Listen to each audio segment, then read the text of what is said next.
그날은 여느 날과 다를 게 없었습니다. 아침 일찍 시장에 가서 장을 보고 점심 장사를 준비하고 있었죠. 그렇게 식당 오픈 준비를 마치고 저는 우리 가게의 마스코트, 알바생 민정이를 기다렸습니다.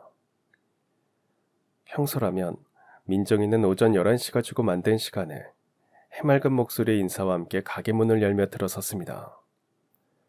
민정이가 오면 가게 분위기가 환하게 밝아졌고 괜히 하루 장사도 잘 될 것 같은 기분이 들곤 했습니다. 민정이를 처음 본 건 몇 달 전이었습니다. 홀로 가게를 꾸려나가기엔 손님이 많아져 바쁜 시간대에 알바를 써야 했고 면접을 여러 명 봤지만 하나같이 힘들다, 돈이 적다며 오래 버티질 못했죠. 그러던 어느 날 가게 문이 열리더니 작고 마른 여학생이 수줍게 들어섰습니다. 수척한 얼굴에 큰 눈, 힘이라고는 하나도 없을 것 같은 연약한 인상에 걱정부터 들었지만 막상 함께 일해보니 성실하고 배려 깊은 아이였어요. 무엇보다 늘 웃으며 손님을 대했고 힘든 내색도 짜증 섞인 표정도 한 번 본 적이 없습니다.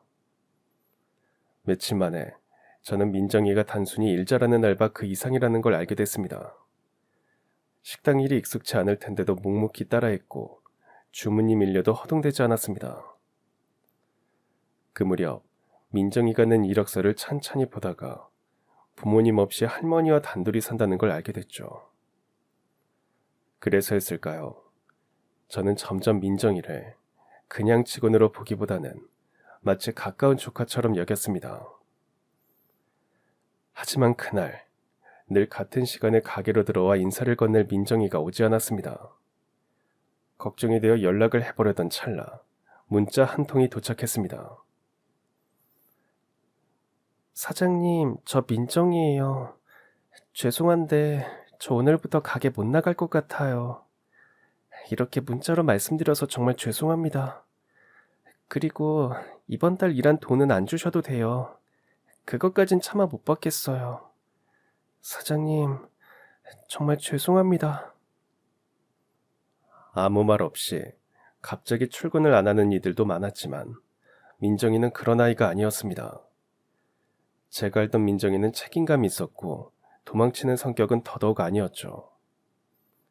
아무래도 그 애한테 무슨 일이 생긴 것 같다는 예감이 들었습니다. 혼자서 점심 장사를 겨우 마무리 짓고 민정이가 제출한 이력서에 있는 주소를 확인해 골목길을 따라 걷기 시작했습니다. 그리고 도착한 곳은 낡고 오래된 연립주택이었어요. 곳곳이 벗겨진 외벽과 삐걱대는 철문, 그리고 우편함에는 고지서들이 한가득했습니다. 조심스레 초인종을 눌렀지만 안에서는 아무런 반응이 없었습니다. 한 번, 두 번, 세 번. 답이 없자 문고리에 손을 얹어 살짝 돌려봤습니다. 문은 의외로 쉽게 열렸고 그 너머로 보인 집안 풍경에 숨이 턱 막히며 그대로 털썩 주저앉고 말았습니다.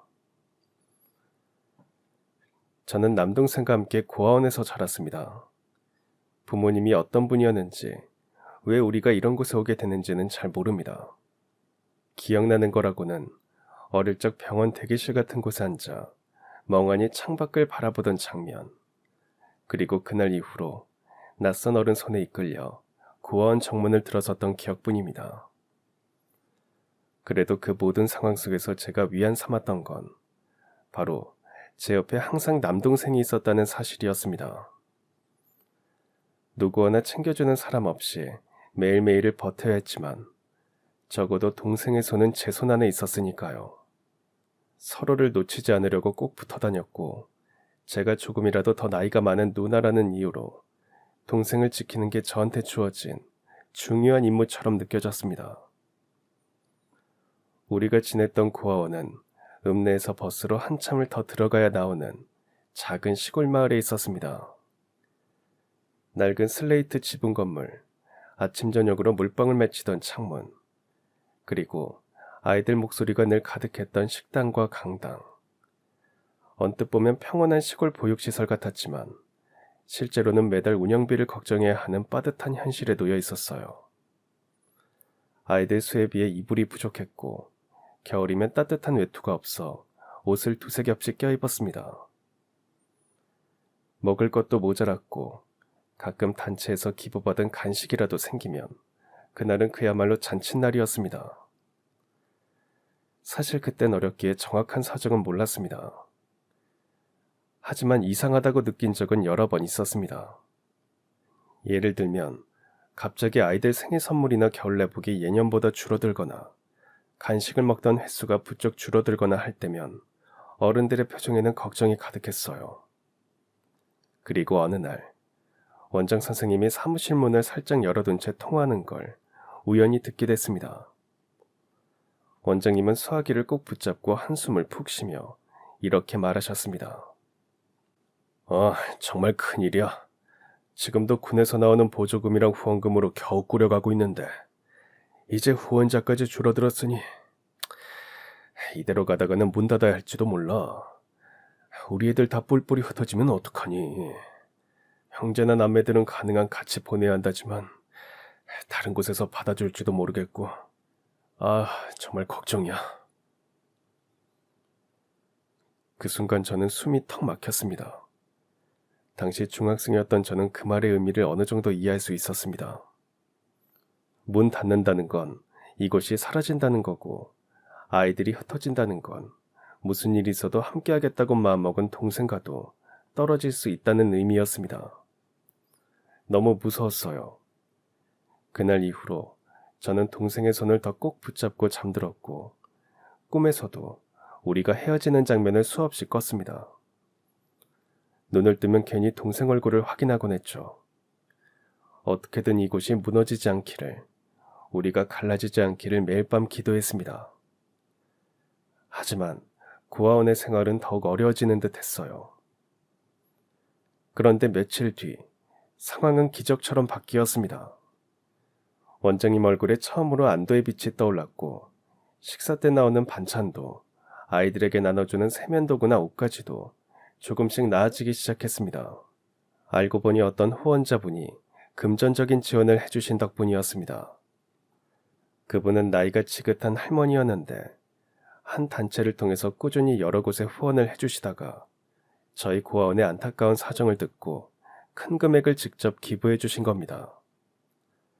그 할머니 덕분에 저와 동생은 헤어지지 않고 그 고아원에서 계속 함께할 수 있게 됐습니다. 그러던 어느 해 겨울, 기록적인 한파가 닥쳤습니다. 유난히 추웠고 고아원의 낡은 보일러는 연일 고장나기 일쑤였죠. 아이들은 얇은 점퍼를 껴입고도 이불 속에서 덜덜 떨었고 바닥은 얼음장처럼 차가웠습니다. 평소 몸이 약했던 제 남동생 역시 심하게 감기에 걸려 결국 폐렴 증세까지 보이며 병원으로 옮겨졌습니다. 하지만 병원비가 문제였죠. 고아원에서는 당장 낼 돈이 없었고 어른들은 어쩔 줄 몰라 우왕좌왕했습니다.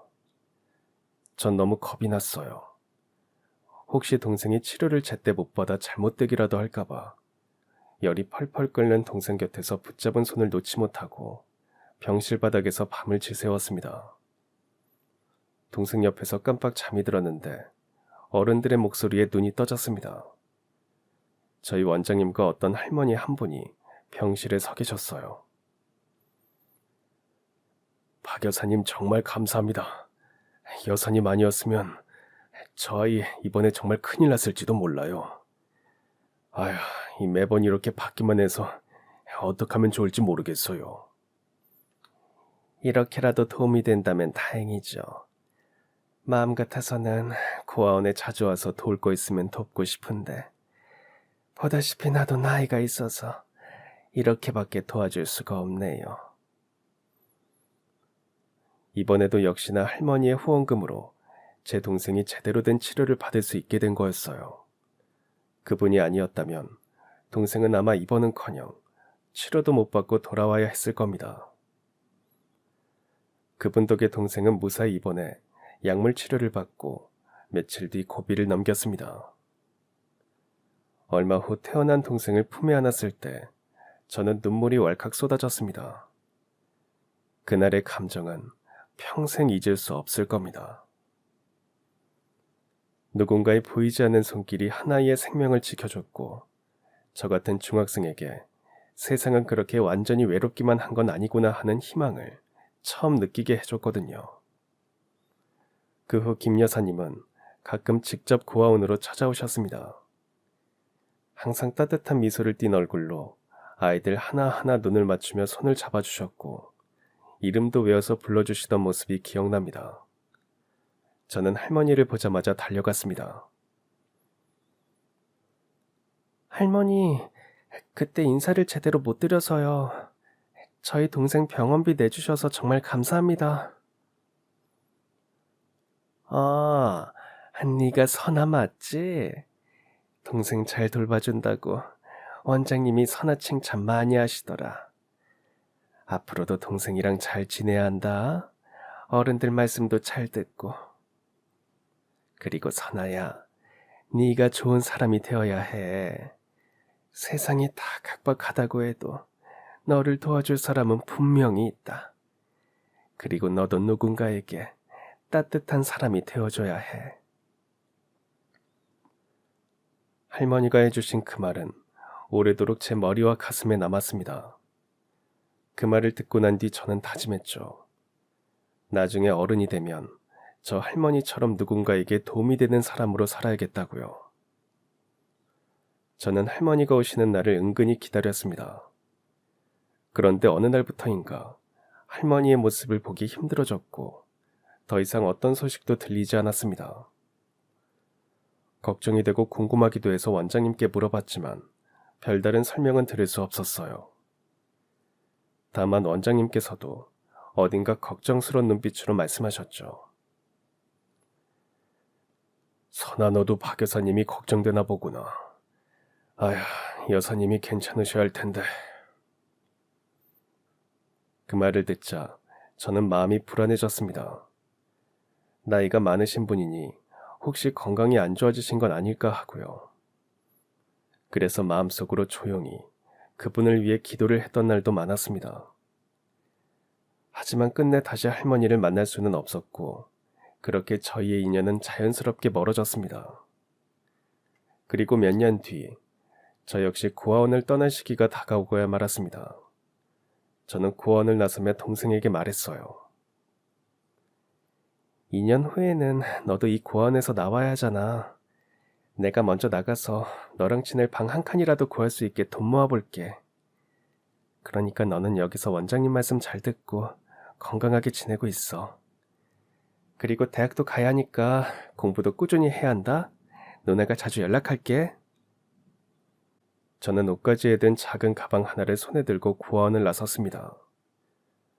떨리는 마음과 낯선 세상에 대한 두려움, 그리고 후원자 할머니와의 마지막 인사를 끝내 하지 못한 아쉬움이 뒤섞여 있었습니다. 고아원을 나온 저는 세상을 잘 몰랐습니다. 무엇을 어디서부터 시작해야 하는지조차 막막했죠. 하지만 한 가지는 분명했습니다. 2년 후에 고아원을 나올 동생을 위해 지금부터는 더더욱 열심히 살아야 했어요. 그래야 우리가 계속해서 함께 지낼 수 있었습니다.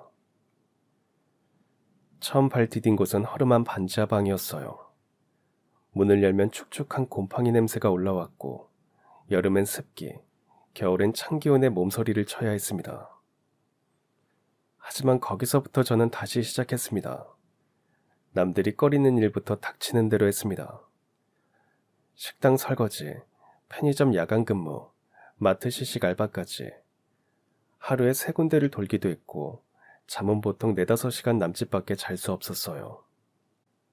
몸이 힘든 것보다 더 괴로웠던 건 그 모든 일을 해도 손에 쥐는 돈이 얼마 되지 않았다는 사실이었습니다. 하지만 그조차도 소중했습니다. 저는 매일 500원짜리 하나라도 아끼며 동생과 다시 살게 될 날만 기다렸어요. 힘든 와중에도 가끔씩 동생과 하는 통화는 일상의 낙이었습니다. 공부 잘하고 있지? 너 대학 보내려고 누나가 얼마나 열심히 돈 모으고 있나 몰라. 그러니까 놀기만 하지 말고. 알았어. 그런 말 안 해도 알아서 잘하니까 누나는 밥 잘 챙겨 먹어. 근데 언제 한 번 안 올 거야? 명절에도 못 와? 당시 저는 명절에도 쉴 수 없었습니다. 다른 이들이 가족과 모여 웃고 떠들 때 저는 여느 때보다 더 부지런히 일했어요. 그렇게 해야 일당이 조금이라도 더 붙었고 그 돈은 곧 동생과 함께할 미래의 밑거름이 되었으니까요. 함께 일하던 동료들은 가끔 저를 보며 독하다는 말을 했습니다. 그 말이 틀린 건 아니었습니다. 하지만 그때의 저에게는 독하게 사는 것 외엔 다른 선택지는 없었어요. 부모 없는 남매가 뿔뿔이 흩어지지 않고 함께 살 수 있으려면 제가 버티는 수밖에 없었습니다. 그렇게 꼬박 2년이 흘렀고 마침내 고아원을 나온 동생을 만날 수 있었습니다. 제가 마련해둔 곳은 골목 끝에 자리 잡은 낡은 주택이었지만 방 2칸에 볕이 드는 창문, 함께 밥을 지어 먹을 수 있는 작은 부엌이 있는 집이었습니다. 고아원에서 나와 처음 발을 디딘 그 집 앞에서 동생은 문을 열자마자 멈춰 서더니 눈시울을 붉혔습니다. 누나, 고생 많았지. 진짜 고마워. 이제부터는 나도 누나 도울게. 그 말을 듣고 저도 한참을 울었습니다. 그날 밤 둘이서 처음으로 집밥을 해먹었고 그때 먹은 김치찌개는 아직도 제 인생 최고의 밥상이었습니다. 비록 낡은 집이었지만 우리는 그날부터 정말 가족 같은 가족이 되었죠. 동생은 원래 공부를 참 좋아하는 아이였습니다. 그래서 저는 그 아이의 꿈을 포기하게 만들고 싶지 않았습니다. 전문대 등록금이며 교재비, 교통비까지도 감당할 수 있도록 더 많은 일을 했습니다.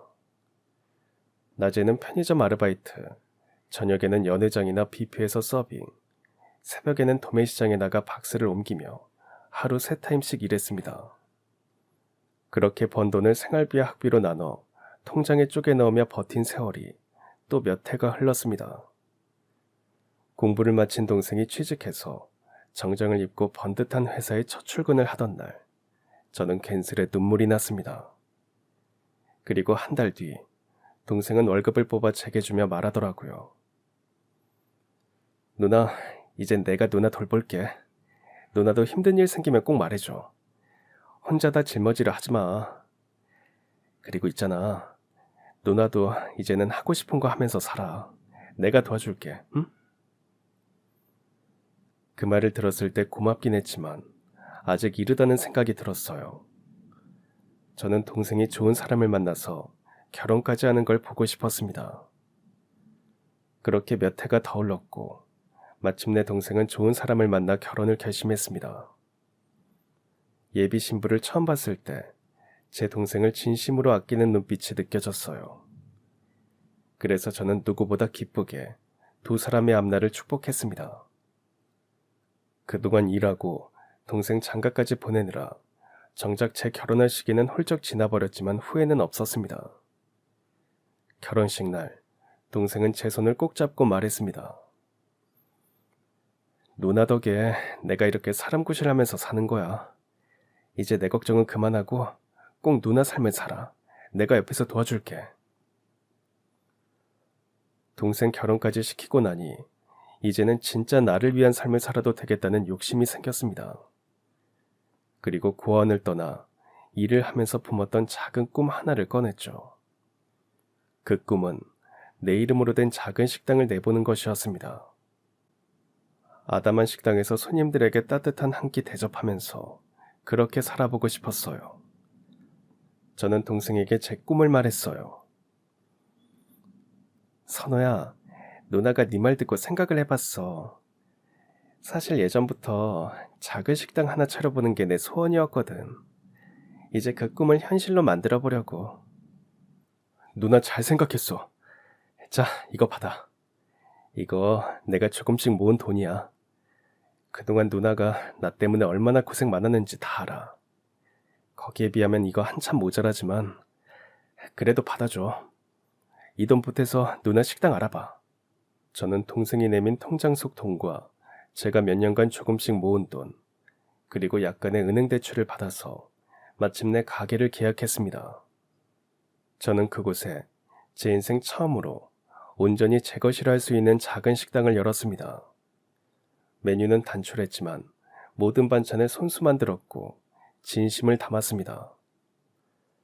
처음엔 손님이 적어도 하루하루 감사했고 조금씩 단골이 생기면서 가게는 살아났습니다. 하루가 어떻게 가는지 모를 만큼 바빴지만 저는 지치지 않았어요.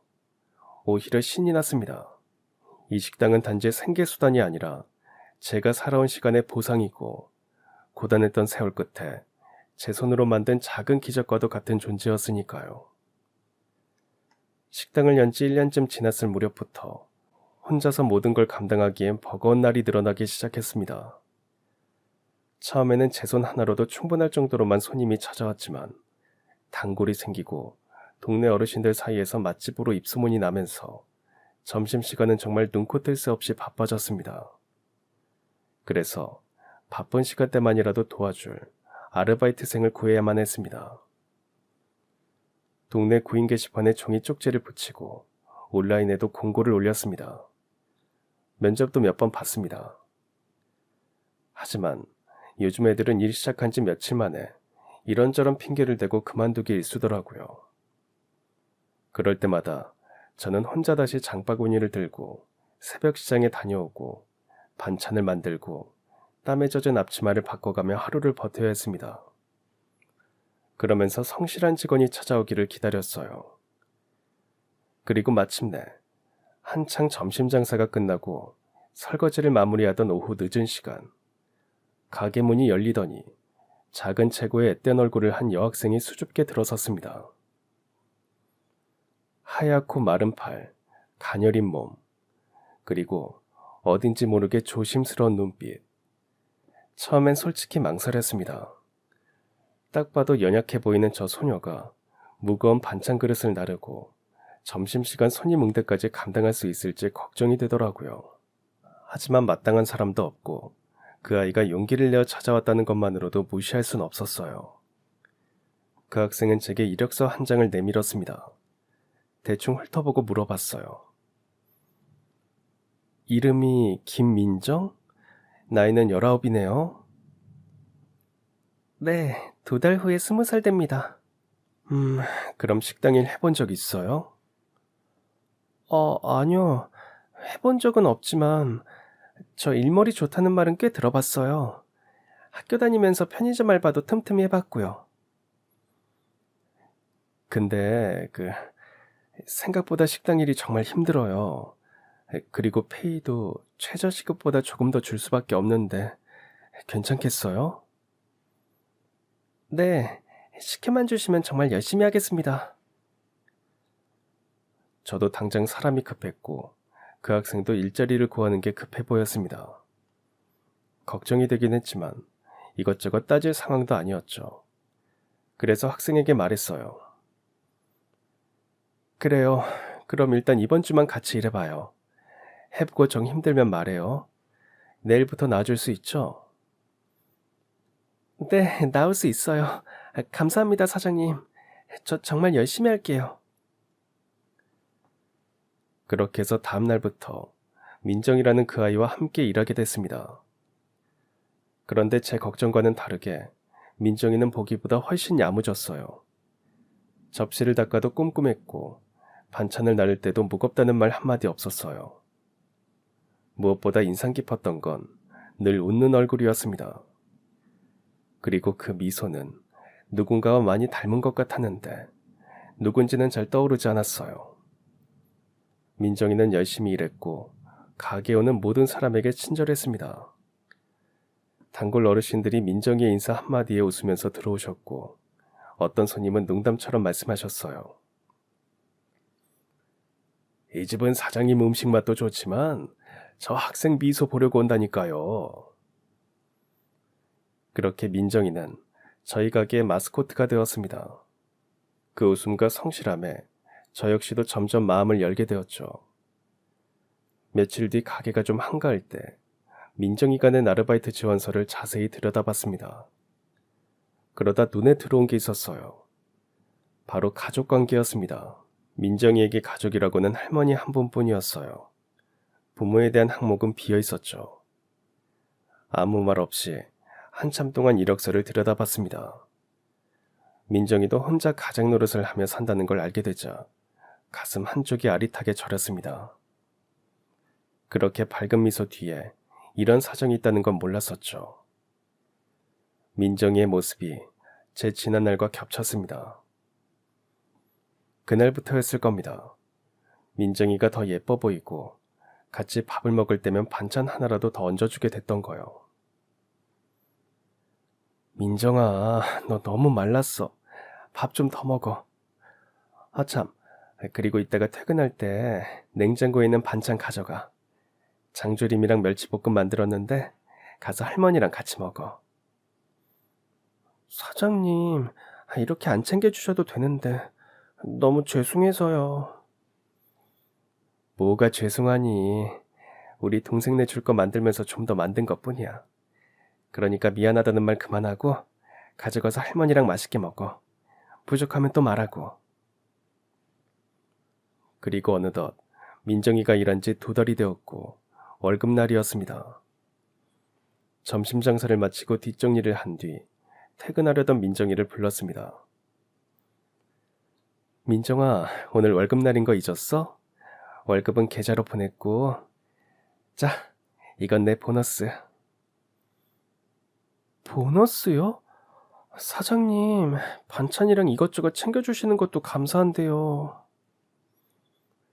민정이 네가 우리 가게에서 일하고 나서부터 손님이 더 늘었어. 다들 네가 잘 웃고 친절하다고 얼마나 칭찬하는지 몰라. 그래서 고마워서 주는 보너스야. 민정이는 저를 향해 해맑게 웃으며 말했습니다. 저 사장님이랑 일해서 진짜 좋아요. 여긴 따뜻하거든요. 사실 저 할머니랑 단둘이 살면서 앞으로 어떻게 살아야 하나 막막했던 적이 많았어요. 그런데 저도 이 식당에서 일하고 나서부터는 무슨 일이든 할 수 있을 것 같은 용기가 생기고 그래요. 이 세상에 그래도 나를 생각해주고 따뜻하게 대해주는 사람이 한 명 더 생긴 것 같아서요. 사장님, 정말 감사합니다. 그 말 한마디에 저는 괜히 눈시울이 뜨거워졌습니다. 그렇게 민정이는 하루하루 제게, 그리고 이 식당에 깊이 스며들었습니다. 민정이는 매일 아침 정해진 출근 시간보다 10분은 일찍 도착하곤 했습니다. 주방에 들어서며 좋은 아침이라고 밝게 인사하는 그 목소리는 식당의 시작을 알리는 종소리 같았죠. 가게 문을 열고 들어오는 단골 손님들마다 민정이 왔구나, 오늘도 화나네 하고 인사를 건넸습니다.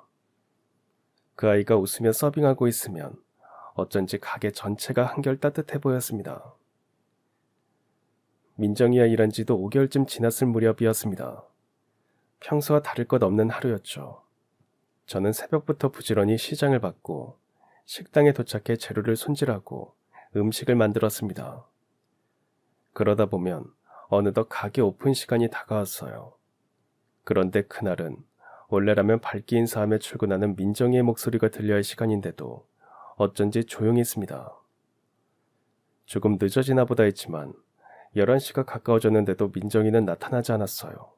그리고 곧 휴대폰의 진동과 함께 도착한 짧은 문자 한 통에 저는 당황했습니다. 사장님, 저 민정이에요. 정말 죄송합니다. 아무래도 오늘부터 일을 못 나가게 될 것 같아요. 사장님께서 저한테 잘해주셨는데 직접 찾아뵙지도 못하고 이렇게 문자로 말씀드리게 돼서 너무너무 죄송해요. 그리고 이번 달 일한 돈은 안 주셔도 돼요. 제가 못 받을 것 같아요. 다시 한번 정말 죄송합니다. 사장님, 그동안 감사했어요. 문자를 다 읽고 가슴이 철렁 내려앉았습니다. 자세히 설명할 순 없지만 민정이에게 분명 무언가 숨겨진 사정이 있는 것 같았어요. 그 아이는 절대 이런 식으로 무단 결근할 아이가 아니었거든요. 대체 무슨 일이 생긴 건지 제 눈으로 직접 확인을 해보고 싶었습니다.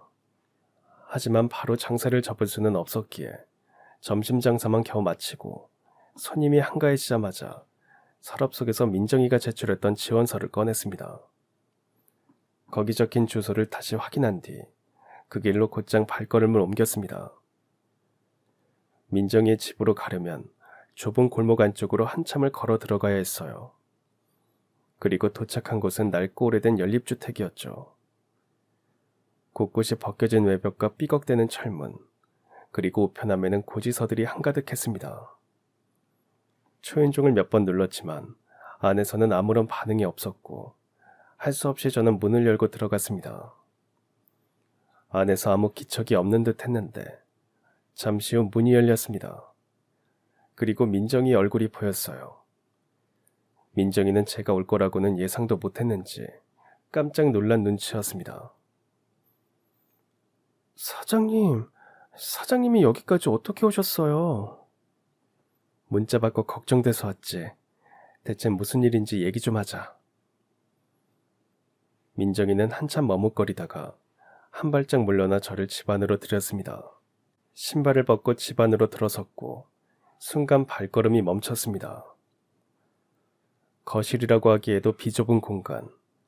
한쪽 벽엔 낡은 전기난로 하나가 간신히 돌아가고 있었고 작은 방 안쪽에는 병색이 완연한 노인이 이불을 덮은 채 누워 계셨습니다. 민정이가 말하던 할머니였습니다. 방 안에는 짐이 한가득 쌓여 있었습니다.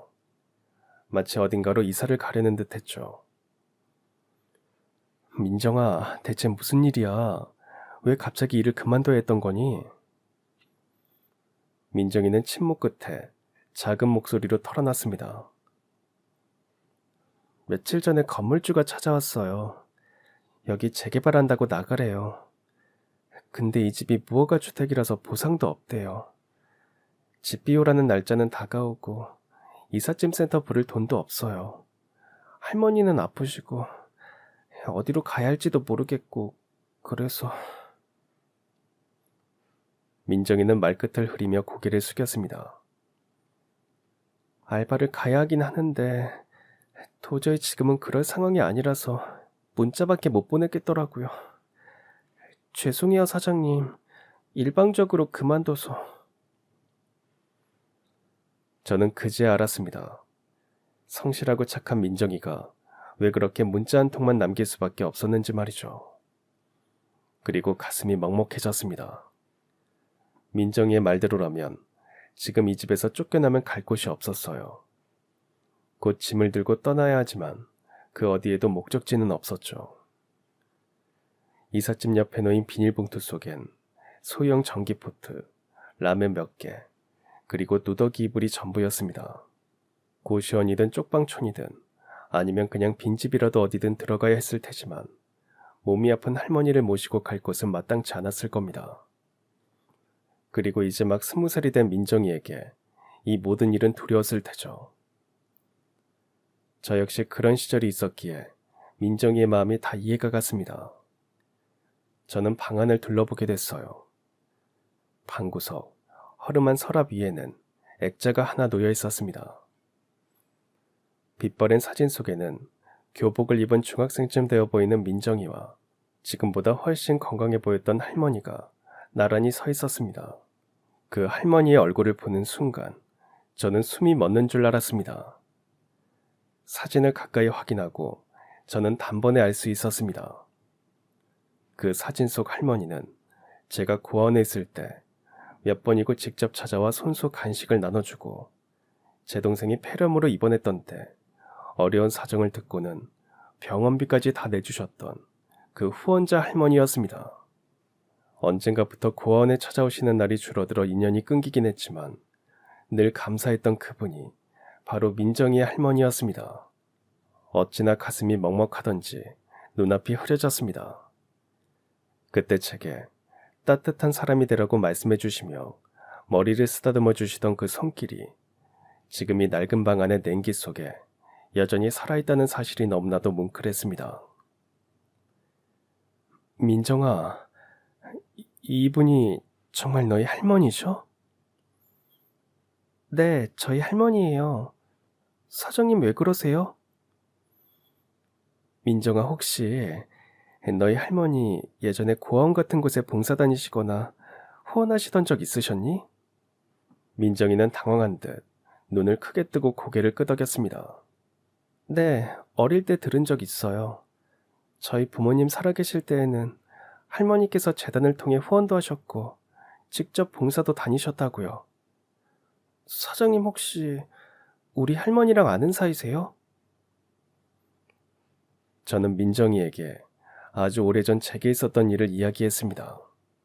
고아원에서 자라던 시절, 그 시린 겨울에 따뜻한 옷과 약, 병원비를 보내주셨고 제 남동생의 목숨을 살려주신 분, 그리고 주말이면 멀리서 직접 찾아와 아이들을 안아주시고 제게는 남동생을 잘 챙긴다며 늘 머리를 쓰다듬어 주셨던 분, 그분이 바로 지금 이 방 안에서 조용히 누워 계신 할머니라는 걸 말이죠. 민정이는 제 말을 듣고 놀란 눈으로 저를 바라봤습니다. 정말 우리 할머니가요? 고아원에서 사장님을 본 적 있다는 거죠?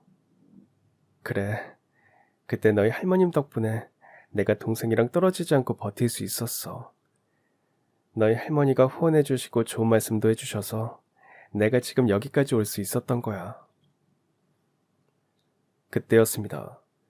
기침 소리가 들리더니 곧 민정이 할머니께서 천천히 눈을 떴습니다. 얼굴이 수척했지만 눈빛만큼은 여전히 따뜻하고 맑았습니다. 할머니가 천천히 일어나셨고 저와 눈이 마주쳤습니다.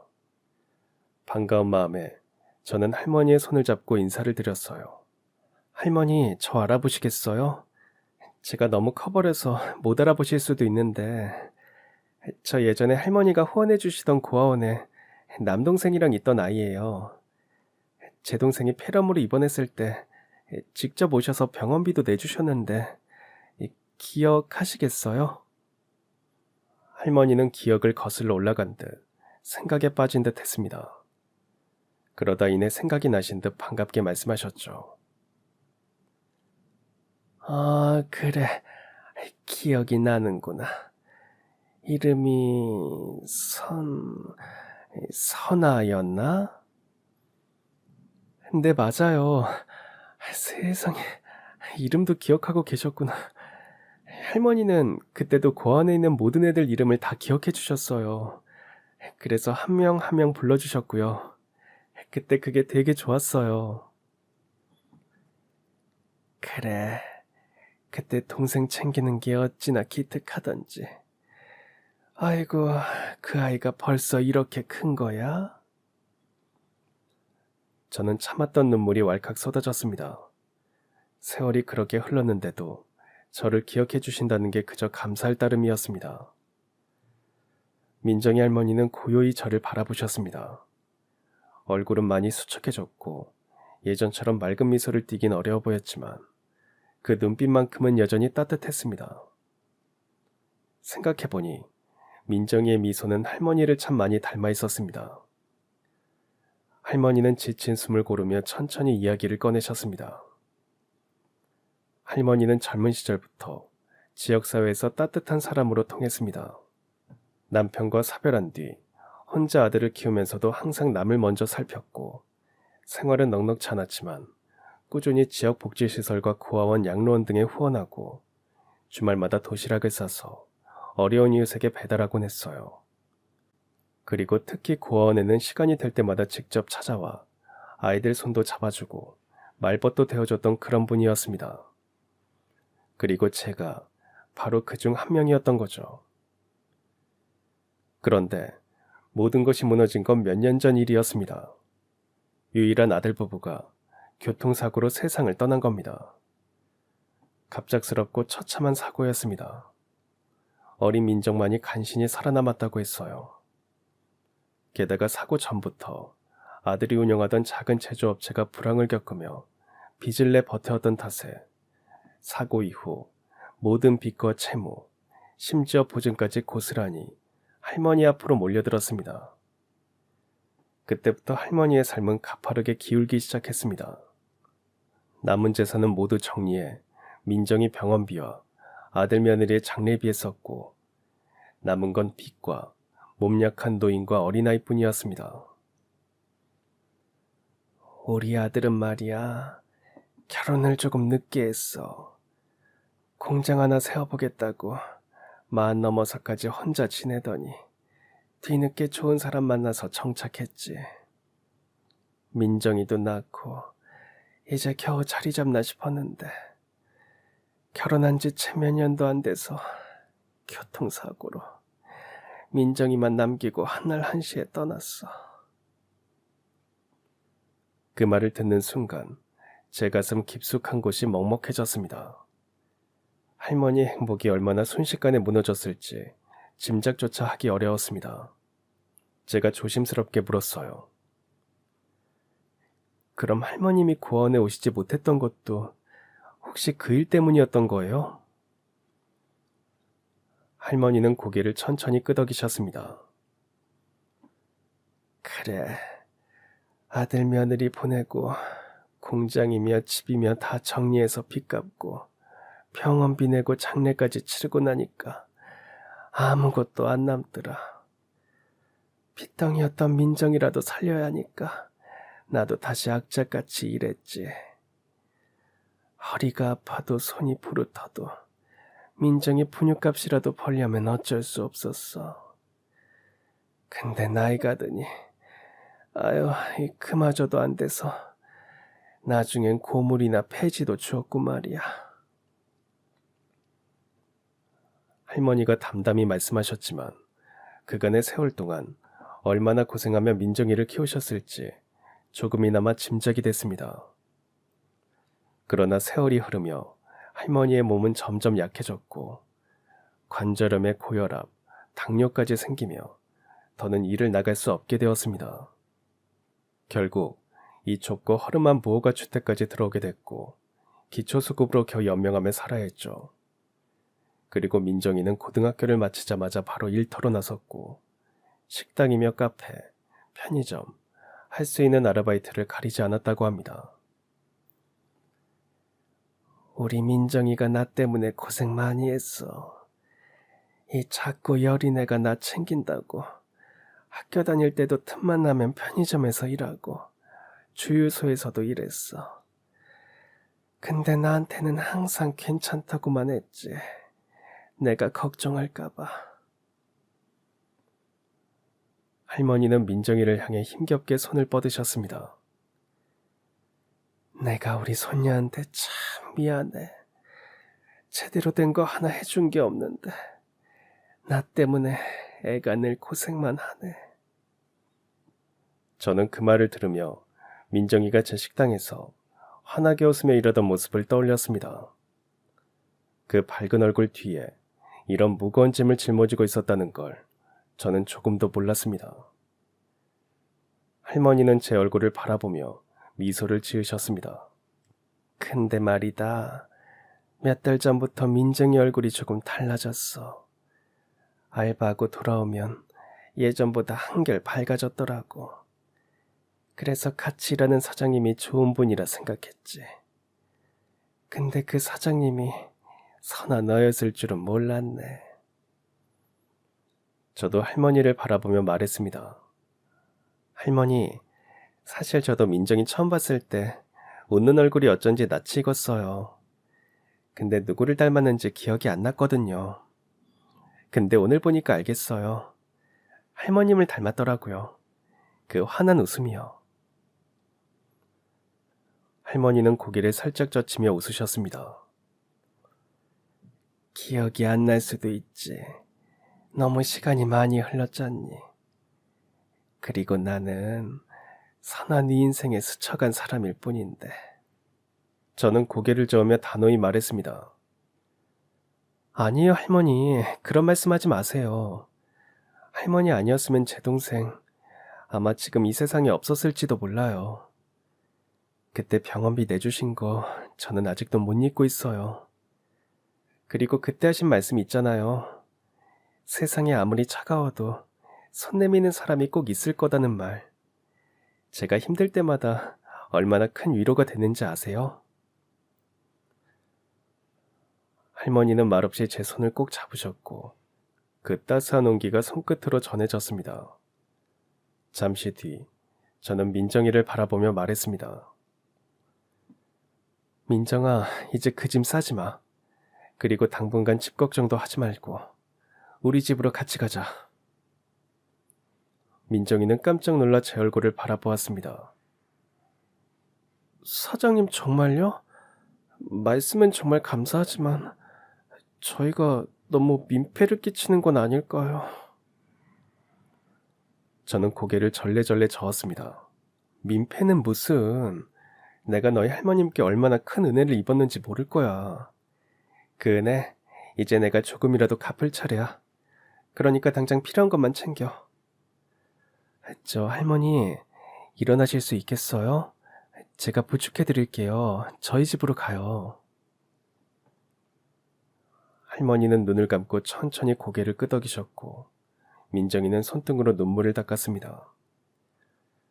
그날 오후 저는 민정이와 할머님을 제 집으로 모셨고 같이 살기 시작했습니다.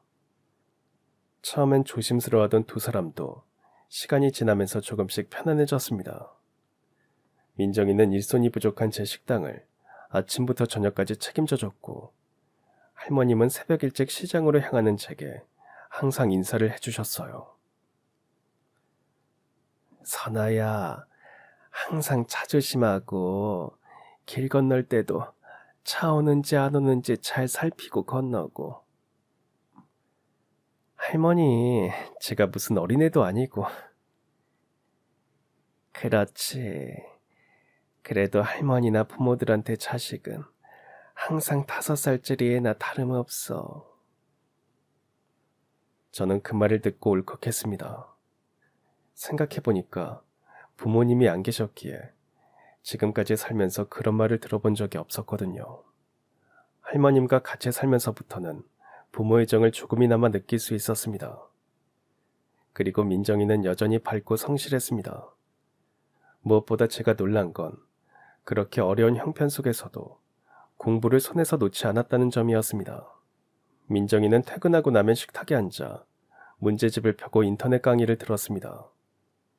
알고 보니 민정이는 학업을 포기한 게 아니라 생활 때문에 잠시 접어든 상태였던 거였죠. 사장님, 지금 당장은 어려워도 저는 꼭 대학에 가고 싶어요.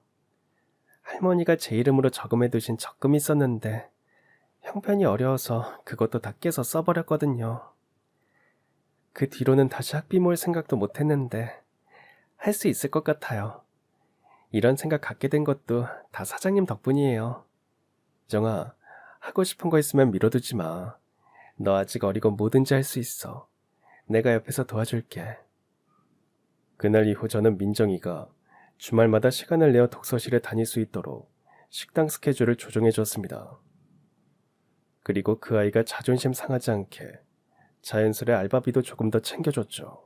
민정이는 고단한 하루를 마치고도 저녁마다 책상 앞에 앉아 꼼꼼히 공부했고 그 노력은 결국 결실을 맺었습니다. 사장님, 할머니, 저 대학 붙었어요. 진짜 붙었어요. 민정이는 울먹이며 말했고 저는 기쁜 마음에 그 아이를 꼭 안아주었습니다. 기적 같았고 꿈 같은 순간이었어요. 할머님도 눈시울을 붉히시며 민정이의 손을 꼭 잡고 말씀하셨습니다. 우리 민정이 내 새끼가 대학을 간다고? 아휴, 그 어려운 걸 해냈구나. 장하다 장해. 그 순간 민정이뿐 아니라 저도 울고 있었습니다. 하지만 그 기쁨은 오래가지 않았습니다. 민정이가 첫 학기를 시작한 지 한 달도 채 안 돼 할머니의 건강이 급격히 나빠졌기 때문이었죠. 당뇨가 심해져 여러 합병증이 생겼고 거기에 폐렴까지 겹치면서 병원 입원과 퇴원을 반복하게 됐습니다. 하루하루 기력이 떨어지는 할머님을 보며 저와 민정이는 말없이 서로를 의지할 수밖에 없었죠. 그리고 어느 봄날 민정이가 첫 중간고사를 치른 직후였습니다. 할머님은 조용히 평온하게 세상을 떠나셨습니다. 전날 밤 병실 침대에 누워 제 손과 민정이 손을 함께 잡으신 할머님이 마지막으로 남기신 말씀이 아직도 생생합니다. 민정아, 나는 네가 대학 간 거 본 것만으로도 한이 없다. 앞으로는 네 인생 꼭 너답게 살아야 한다. 그리고 선아야, 네 덕에 내가 사람답게 눈 감는다. 정말 고맙다, 선아야. 그 말에 눈물이 차올라 아무 말도 할 수 없었습니다. 할머니의 손을 꼭 잡은 채 말없이 고개를 끄덕일 뿐이었죠. 장례식을 마친 뒤 민정이는 홀로 주저앉아 측에 말했습니다. 사장님, 이제 저는 완전히 혼자네요. 엄마도 아빠도 할머니도 다 떠나셨어요. 정말 이제 아무도 없어요. 저는 민정이의 양 어깨를 감싸 안으며 말했습니다. 아니야, 민정아, 네가 왜 혼자야? 나는 지금까지도 네 옆에 있었고 앞으로도 그럴 거야. 내가 가족이 되어줄게. 걱정하지 마. 그날 이후 민정이는 다시 마음을 다잡고 공부에 매진했고 알바도 계속 병행하며 학업을 성실히 이어갔습니다. 졸업할 즈음엔 좋은 성적 덕에 교수님 추천으로 한 대기업의 사회공헌팀 인턴 자리를 얻게 되었죠. 인턴 생활을 시작한 민정이는 처음엔 긴장된 눈치였지만 업무에 적응하면서 점점 본인의 장점을 드러내기 시작한 듯 했습니다. 밝고 성실하다는 평이 잦아있고 결국 1년이 채 되지 않아 정규직으로 채용되었어요. 민정아, 정규직 된 거 축하해. 나는 네가 잘해낼 줄 알았어. 일이 힘들진 않아? 재밌어? 힘들긴 해도 재밌어요. 사람들도 좋고 배울 것도 많고요. 근데 가끔은 사장님이랑 식당에서 같이 일하던 때가 더 좋았던 것 같아요. 매일같이 반찬 만들면서 수다 떨고 동네 어르신들이랑 인사 나누고 그때 저한테 진짜 가족이 생긴 느낌이었거든요. 저는 웃으며 대답했습니다. 그래? 근데 말이야, 민정이는 언제까지 나한테 사장님이라고 부를 거야? 식당에서 일하는 것도 아닌데 말이야. 앞으로는 그냥 이모라고 불러. 민정이는 잠시 머뭇거리더니 수줍게 웃으며 말했습니다. 정말요? 그래도 돼요? 그럼 앞으로는 선아이모라고 부를게요. 그 이후로 우리 사이는 더없이 가까워졌습니다. 이모와 조카처럼 서로의 하루를 챙기고 걱정하며 살고 있죠. 민정이는 회사를 다니며 돈을 벌기 시작하자 자신의 할머니가 그랬던 것처럼 봉사단체에 가입해서 어려운 이웃을 돕기 시작했어요. 선아이모 저요. 이제는 누구한테 받은 걸 조금씩이라도 돌려주면서 살고 싶어요. 어릴 때 저한테 손 내밀어 준 사람이 이모였잖아요. 저도 이모 같은 사람이 되고 싶어요. 그 말을 듣고 저는 눈물이 나올 뻔했지만 꼭 참았습니다. 그리고 또 몇 년의 세월이 흘렀습니다. 저는 여전히 민정이와 함께 살고 있고요. 그 아이는 어엿한 사회인이 되어 자신의 길을 성실하게 걷고 있습니다. 그리고 여전히 시간이 나면 식당에 나와 제 일을 도와주기도 하죠. 단골 손님들 역시 민정이를 보면 가게에 마스코트가 나왔다면서 반가워합니다. 저는 민정이를 보며 종종 이런 생각이 듭니다. 사람은 누군가에게 따뜻한 기억으로 남는 것만으로도 삶의 한쪽을 다 채울 수 있다고요.